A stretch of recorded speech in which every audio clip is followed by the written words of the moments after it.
What's up, everybody? Welcome back to my channel. I'm Shelby Maeve, and today it's time for another mob movie commentary. I don't know what it is. We keep going back to this genre. I probably won't stop anytime soon, to be honest. Yes, today we are going to be watching The Untouchables, another Brian De Palma directed movie. But not only that, we have a lot of familiar faces coming back for this one. We got Robert De Niro, Andy Garcia, Kevin Costner, and Sean Connery. I won't lie to you all. I wouldn't exactly call myself the biggest James Bond fan ever, but I do know that Sean Connery is kind of a big deal. Maybe someday I should watch the James Bond movies just to try it out. Of course, I'm also excited to see Kevin Costner. My boyfriend has been pretty obsessed with Yellowstone, and likewise, I've also been watching a lot of Yellowstone. So it'll be fun to take a little jump back in time and see him in like a younger role, I guess. And honestly, I don't know why this movie wasn't on my radar sooner, given the fact that it's about like Al Capone and like the Chicago era during Prohibition. If you've been following me on my channel for a while, you would know that in the past I did some video essays just over the mob in general, and the whole like Al Capone, Chicago, Prohibition, bootlegging, whatever was a huge part of those videos. So I feel like this is right up my alley. Brian De Palma. Brian De Palma is quickly becoming one of my like favorite mob movie directors. I'm fairly certain that I'm gonna like this movie just based on the topic that it's around. But I mean, Scarface, Carlito's Way, he just like got an eye for this type of movie. Like he's right up there with Scorsese for me. Giorgio Armani, isn't that like a famous designer or something? Yeah, he's an Italian fashion designer. Wow. Okay, so I'm expecting some like high class costuming. I want to see the sweetest of the 20s suits. Okay, the haircut does make him look like Al Capone. Reformers here say, put that man in jail. What does he think he is doing? And all this talk of bootlegging. What is bootlegging? On a boat, it's bootlegging. On Lakeshore Drive, it's hospitality. Uh-oh. Sorry. You call yourself a professional? There is violence in Chicago, of course, but not by me and not by anybody I employ, and I'll tell you why, because it's not good business. Lies. Yeah, no, Capone and the mob were essentially able to take over an entire industry that had a massive demand during Prohibition. Like, the alcohol industry has always been huge, and when it got outlawed, mobsters who were just like, well, I don't care about breaking the law, were just able to completely take over and made so much money. Oh no, something's wrong with that. Oh, I knew something was gonna be wrong with that suitcase. Holy shit, a little girl! See, not even having like a moral compass when it comes to children, it just hurts my soul. Elliot Ness, Special Agent of the Treasury Department. Thank you, Chief. You look so young. Request of the Chicago, the federal government, specifically the Department of Treasury, is inaugurating a special program to deal with the flow of illegal liquor and the violence it creates. Honestly, Prohibition is such a funny concept that happened in our history. Like, people just want booze. I mean, even back in the way back years, like, it wasn't wine, like, super common, just as, like, an everyday drink. People loved alcohols. All right, now, let's do some good. Jeez. Federal officer, you're under arrest for violation of the False Debt Act. What if there's no whiskey in there? Oh, oh no. Oh, see, honestly, the mob is smart. Like, these were literally, like, career criminals, professional criminals. Like, I'm sure there was times when they got caught, but a lot of times they didn't, especially in these early days. That's rough, and that's a little embarrassing. Poor guy. What do you want? Hello to you, too. That's him, right? That's James Bond, Sean Connery? If you'd like to come with me, I need your help. I just think it's more important to me. Stay away. Fair. He's gonna get involved. I can just tell. His face is screaming it. He has not filed a return since 1926. A return. An income tax return. Because I know that Capone eventually got taken down because of tax evasion charges. Okay, let's go. Oh, hello. Where are we going? These walls are yours. The first thing is, who can you trust? Nobody. The cops? Nobody. Well, if I can trust nobody, where are we going to get help? I'm afraid of getting a rotten apple. Don't go to the barrel. Get it off the tree. Larry, who is consistently the best shot of this class? Williamson and Stone. Andy Garcia! I haven't seen him since The Godfather 3! Schizophrenic. Ooh. George Stone. What's your real name? Is it Vincent Corleone? What was it before you changed it? Is that You're a lion member of a no-good race. It's much better than you stinking Irish pig. Oh, I like it. So we have Kevin Costner, who's like the committed agent. We have Sean Connery, who is like the knowledgeable old cop. And now we have the like rookie shooter in Andy Garcia. We've got kind of a power team going here. Are you ready to go to work? Where are we going? On the liquor. On a what? See another man. Yes. I found a financial disbursement pattern here. Show me right. You got your badge? Yes. Have you done? And the brain. Now their power squad is complete. Sure. Here we are. What are we doing here? Liquor raid. They're doing a liquor raid at the United States Post Office? Okay, alright, I'm intrigued. You walk through this door now. No turning back, you understand? Yes, I do. This is really strange. Federal officers! Booze! You got a warrant. Here's my warrant. Oh. Oh, okay. Why did that seem really staged and lame? What is that which gives me joy? Look at that suit. Ooh. Baseball. Part of a team. I get nowhere unless the team wins. Team. Katie, what the hell? Okay. Was that even necessary? You know, that actually crossed my mind. When he picked up the bat, I was like, is he gonna bat somebody with it? But then he was giving a speech or whatever, and I was like, no, that's not gonna happen. And then it did. Quick side note though. Do you think Robert De Niro put on a lot of weight for this role, or do you think he's like wearing something? I'm pretty sure Al Capone was kind of a bigger guy, and De Niro looked bigger in that scene. I can't believe that just happened. Why don't you come up and brush my hair? Come up and brush my hair. I'm gonna use that line on my boyfriend and see where it gets me. Mr. Ness, I came out to congratulate you on a job well done. Share your good fortune. Such a lovely day. What is that? There's large and popular business, which you are causing dismay. Is he trying to tell a federal agent to turn a blind eye? You tell your master, but we must agree to disagree. You took Capone. Hey, everyone to be gotten. I'll see him in hell. Not gonna lie, that seemed like some not awesome ADR. Little girl's having a birthday, huh? Nice to have a family. Are you threatening him right now? And should take care. See that nothing happens to you. Yeah, that sounds like a threat. The bribe didn't work and now people are threatening his wife and kid. Where's the baby? The misdirect. That was scary. If we can establish any payments to him at all, we can prosecute him for income tax evasion. What?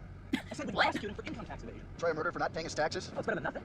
This is so funny to me because like these cops are trying to find Capone and take down Capone for some really, really serious charge like murder, you know, any of the other things that he's probably done before. And this guy who keeps bringing up the tax evasion stuff, he said it before, he's saying it now, he's probably gonna continue saying it. And it's like, we can take him down for this, and everybody's just like, we're gonna convict him for not paying his taxes. When at the end of the day, at least in real life, that is what ended up getting him convicted. They just listen to this guy. It's so funny. Oh, hello. I'm getting some major Yellowstone vibes from seeing Kevin Costner on a horse. Ooh, he looks like he has a Tommy gun. Has there ever been a more blatant signal? Come on, you're not taking that. There go the Canadians. Why did this suddenly kind of turn into like a Western? Not Andy Garcia! Well, that was freaking lucky. All right, what we got here? Hello. Not gonna lie, the scene has had a little bit of cheese. A tiny bit of cheesiness. Just observing, there's a little bit of cheese here. All right, drop the gun. Jeez, good going. Didn't you hear what I said? Big oops. I want you to write down the names of your contacts. Why don't you kiss my ass? Hey. Yeah, I don't think I'm just gonna hand over that information. Look at this. You got a lot of money changing hands in this book. I want you to translate this ledger for us. In hell. In hell? Okay. On your feet. I need you to help me to translate this book. Isn't he dead? Don't you talk with a gun in your mouth? Does the other guy not know that he's dead? I guess that was one way of doing it, I guess. Listen this. You're not to approve of your methods. Yeah? Well, you're not from Chicago. Do you have another baby? Are we making progress? Progress? Mrs. Ness, I think your husband just became the man who got Al Capone. Well, not yet. All right, all the way down and no stops. Oh, is he not an actual cop? I have a feeling the rug is about to be tugged out from under these guys. I'm telling you, they are going to Oh my god! Damn! Now, who the heck is that guy dressed up as a cop? Damn! Man, it started out such a happy day with, you know, his son being born and all that, and then that happens. What a freaking disaster. It's always a crime when a young guy goes down in the lines with me. You watch the guy run away! I feel like you're in on it, sir. Sometimes it's better not to get involved. Of course it's better not to get involved. Have you been bribed? God, you want to fight? You want to fight you and me right here? You talk to me like that in front of my son? Fuck you and your family. Excuse me. You're outgunned! I think we're done. DA's gonna drop the case. And he will not go into court without a witness, and he will not go into court without Capone's bookkeeper, Walter Payne. Get back to the DA and stall. Why? What are you gonna go do? Walter. Al says Keep we her gotta get out of town to subpoenaed. fix the subpoena thing. We're leaving tonight. Mike, you got a minute? Now, what are you doing in the club for cops, Jim? He was a cop. I need to know what this guy is. I'm gonna rat you out for all the shit that I know that you've done in your life. You tell me, or you're going to hospital or the fucking morgue. Oh my god. Who dat? Ooh, does he have some secret alcohol? What a tiny little shower. Gosh, this house is just long. Eek. Brings a knife to a gunfight. Oh Go on, get your ass out of here. no! Jeez. What? Jeez, he got crawled pretty far. Down, down. The bookkeeper, he's on this train. Don't die! Don't die! Train's leaving for Miami 12:05, Mr. Ness. I'll be there.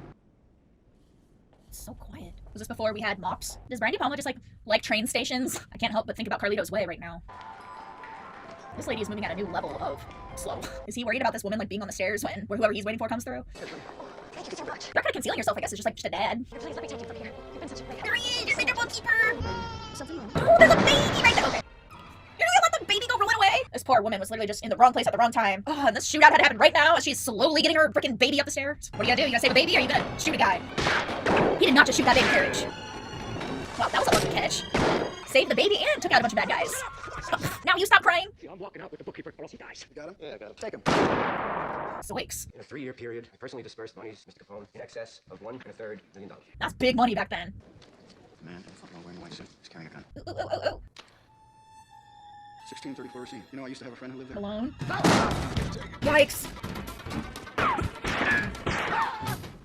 Okay. Oh my god. Oh, he got his hat. That was freaking lucky. What are you gonna do? Oh. I'm gonna come see you, Bern, you son of a bitch, because you killed my friend. He died like a pig. Is that gonna throw him over the edge? It's funny that I said that. He literally threw him over the edge. Ooh, ooh, that was a choice. Mr. Ness, you doing okay? I think you better see this. That's the jury list, Mr. Ness. They've been bribed. Get out of Needy's coat. The entire jury was bribed? Bailiff, I want you to go next door to Judge Hoffman's court. I want you to bring that jury here and take this jury to his court. Because that jury's been bribed. You going downtown, buckaroony. Hey, so what is this? Just a law we put out there. Your Honor, we'd like to withdraw our plea of not guilty and enter a plea of guilty. Wait, he can do that without talking about that more than first. I said never stop fighting till the fight is done. Get out of here. I'm not allowed to talk about this. Well, that talking about just put you away, I guess. Even though all he did was enter a guilty plea. He hasn't been, like, convicted. Or am I missing something? The dream team. Oh, that thing from Alone. Goodbye, George. Thank you for this. No, thank you. So you gonna give it to him?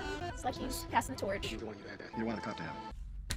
Sweet. If there's any comments for the record, they say they're gonna repeal prohibition. What do you do then? Yeah. I think I'll have a drink. But she deserved one. Gonna repeal prohibition. Wow. Interesting movie, as per usual, from Brian De Palma. I definitely have a few questions, so I need to go digest this and do my own analysis over the film as I'm editing this video. Because there are some things that I want to say right now, but I want to kind of have a little more information before I just blurt stuff out. I'm gonna save those things for the review portion, so I'm gonna go ahead and throw it to my future self for final thoughts. Hi. Welcome back for final thoughts, everybody. You know, I feel like with most of my videos, I don't usually go like super hard in critically with the analysis, but today might be the exception. I had a lot of thoughts when I finished watching this movie the first time, and I think now, especially after editing it, there was a lot of things that I noticed, not necessarily in a good way. Don't get me wrong, I didn't hate this movie by any means, but I think that overall I was probably a little more disappointed than I was impressed with it. Firstly, though, let's talk about the things that I actually did like about the movie. Wardrobe and costuming, on point. Set design and capturing the essence of 1930s Chicago, thought it was great. The score, although sometimes I thought it was a bit much, I did think it was fun. And that's about it, honestly. So let's move on to the issues. So my biggest beef with this movie, honestly, is the script. I felt that it was very weak, especially for a crime drama movie, which is honestly so surprising to me given that Brian De Palma directed this movie. I loved Scarface and Carlito's Way, so I don't know if I just went into this movie with too high of expectations, but if I would have watched this movie without knowing who the director was ahead of time, I would not have guessed that it was Brian De Palma. I don't know, I just feel like he kind of set like a bar of expectation with Scarface, and then after reading the description for this movie, I was fully anticipating it to just be amazing given just the subject matter itself. I wasn't a big fan of his directing in this one, but I also just wasn't a big fan of the screenplay in general, and I mean, like, you can only do so much if the script is bad. And you know, the writer of this screenplay has written a ton of other screenplays for movies and seems to be pretty good and successful at it, but I don't know, at least for me, this one just wasn't it. Some of the lines in the movie are just like really cheesy and unnatural. Corny lines coupled with not amazing acting kind of just made an overall cringy experience for me, which we will talk about the acting in a minute. But I mean, it wasn't just the dialogue that bothered me about this script, but also just like the progression of events and the actual portrayal of Al Capone himself. And I'm not talking about Robert De Niro's portrayal of Al Capone. What I'm talking about right now has nothing to do with the acting and everything to do with the writing. For a movie that is about the takedown of Al Capone, it was really odd to me just how little he is actually in the film. I couldn't help but feel this like major disconnect between the scenes with Al Capone in it and the scenes with everybody else. Like the Capone scenes, at least to me, felt almost a little random and kind of like they were just dropped in certain places. And I just feel like they couldn't have given a more bland and like non-intimidating depiction of the villain in this story. And I mean, we're talking about Al Capone here, one of the most brutal and notorious criminal masterminds in our history. And in this film, for some reason, I just feel like Al Capone was portrayed as any other bad guy. I understand they had like the whole scene of him beating the guy's head in with a baseball bat at that like giant dinner table or whatever, but I mean, like, even that scene kind of felt off to me and didn't really seem to like propel the plot forward or move the plot forward at all. Like, you could have taken that scene out and the movie would have played out exactly the same. I don't know, I guess just as a lover of crime movies and someone who's really interested and studied the mob, they just seem to really miss the mark on this one. They had the opportunity to create a really cool portrayal of a real life villain, but to me it just kind of fell flat. That's not the only thing in the script that I thought fell flat. There were a lot of scenes in this movie that just felt really off to me. Like, I still don't understand how Malone just knew that the post office was where a bunch of booze activity was happening and why they randomly all of a sudden were like, yeah, let's go take down this illegal operation here. And it was like the easiest thing ever. The raid at the Canadian border was weird to me. I mean, I guess De Palma was maybe trying to morph together the genres of like noir crime and western, but I thought it was kind of strange. I appreciate the creativity of him trying to do something different, but again, it was kind of weird. And it's like they win so easily in these scenes. Like, they get a mission, they go out and do it with seemingly no setbacks or complications. Not all scenes, but a lot of them. I guess just the stakes didn't really ever feel that high to me, and a movie over this subject matter, I feel like they should have. Not to mention there's just a whole bunch of historical inaccuracies in this film. In reality, Ness really didn't have much to do at all with the tax evasion case against Capone. Ness didn't kill the white suit guy in the end. That guy apparently actually committed suicide in real life. The raid at the Canadian border never happened. That was all fictional. And I get it. It's a film, it's not a documentary. But I guess I just don't understand why they felt the need to fictionalize an already very interesting story, and not only fictionalize it, but fictionalize it badly. There was definitely a lot of stereotypes and cliches that were utilized throughout this movie, pretty much with every character, honestly. I mean, we have Ness, who's basically like the committed cop with a strict moral code that he never violates. We have Malone, who is kind of the like wise old cop who kind of serves as a mentor of sorts. You have Stone, who is basically a rookie cop who's just like a really sharp shooter. And then you have Wallace being kind of like the nerdy accountant guy, but then as soon as you put a gun in his hands, he turns into like a total badass and takes out a bunch of bad guys. It's just all things we've seen before in Hollywood movies. But let's move on and talk about the acting. To be honest, I personally felt like the performances in this movie were pretty weak all around. But then again, I feel like that's more attributed to a bad screenplay than actual bad actors. It's just so mind-boggling to me because this movie really has like an all-star cast. De Niro, Connery, Costner, Garcia, these are all very well-known and respected actors. So how did this movie fall so flat? I mean, the script definitely didn't do the actors any favors, but even just like the characters themselves at times seemed so manufactured and like unnatural. I felt like the only performance that I wasn't really bothered by was Robert De Niro's, even though I was bothered by how they wrote his character. I mean, I am a little bit biased. I just love Robert De Niro and I will watch pretty much anything that he's in. But I just feel like this film did him so dirty because I totally believe that Robert De Niro has the acting chops to take on a role like Al Capone. He just A, didn't have enough screen time, and B, didn't have enough of a character to give an authentic performance, in my opinion. I was honestly a bit shocked to see that Sean Connery won an Oscar for this role. I mean, I do think he was one of the better performances of the bunch, but I didn't find it like particularly groundbreaking, I guess. But then again, I think that has more to do with the script than his acting. So the last thing that I would like to touch on is the fact that nothing really bothers me more than bad ADR. Automated dialogue replacement. I don't really know why they say automated, there's really nothing automated about it. But for those of you who don't know, ADR is used in situations where the audio that was captured while filming on set comes out bad or unclear, unusable, whatever, and the filmmakers basically have to redo that audio in a more controlled environment in post. They have the actor come in, they usually put on a screen the exact clip that they need the actor to re-say, and not only do they have to recapture the performance of the scene, but they also have to say their lines the exact same way so that the new audio matches their lips on the video. A lot of times the audio is more important than the video, and obviously when you're shooting out on locations and stuff like that, you can't control every single sound that can happen while you're filming. You know, planes fly overhead, or dogs bark, or people sneeze, you know, the sounds happen. Whatever it is that made the original audio bad, ADR is used to fix that problem, and if it's done right, it should just flow seamlessly with the rest of the film. You want to try to capture the most authentic audio possible to the original recording so that you can just slide it right into that spot and it is seamless and unnoticeable and not distracting. However, with the Untouchables, not only were there numerous occasions where the lips and the audio don't sync. You took a phone, hey, everyone can be got, and I'll see you in hell. And I'll see you in hell. And I'll see you in hell. Like, what? Where does that match? You can tell in this particular example that they tried to like cut away from Kevin Costner's face, but you can just definitely tell that the words we're hearing are not what he is saying. But I mean, there's also times where you can clearly hear where the original audio stopped and where the new audio was dropped in. Yes, got him with the heathen. That is my call box key, and that is St. Jude. Like, you see what I'm saying? And I feel like someone who isn't looking for those things or paying attention to stuff like that, they probably weren't bothered by that at all, but that kind of stuff bugs me. As someone who's spent a decent chunk of my life working and assisting in post-production, that to me is kind of sloppy and just kind of seems like they just said good enough and called it a day, which just should not be the case for a film of this magnitude and budget. But yeah, honestly, that's pretty much all I have to say about that. And don't get me wrong with all of this. I know that I'm being pretty critical right now. I didn't hate this movie. There were elements of it that I liked, but I just think that a lot of things could have been done better. Like, this movie should have been great, in my opinion. The subject matter, the actors, the time in which it came out, like all of those, this should have been an awesome movie. Yeah, for some reason, this one, it just didn't hit for me, and I don't really foresee myself coming back to it. But definitely leave me your thoughts and opinions down below. I want to hear what you guys have to say. And did I just like miss something? Is there more to this that I just didn't understand? But that's all I have to say about that. So I'm gonna go ahead and throw it back to my past self to finish out this video. Well, thank you guys so much for watching. I hope you enjoyed watching the Untouchables alongside me. If you like this video, definitely give me a thumbs up down below and don't forget to subscribe. It really does help me out and supports my channel. If you would like to hang out with me in between uploads, make sure you check the description bar. I posted all my social media there. You can give me a follow if you want. But as always, thank you guys so much for watching. I will see you the next time I upload a new video.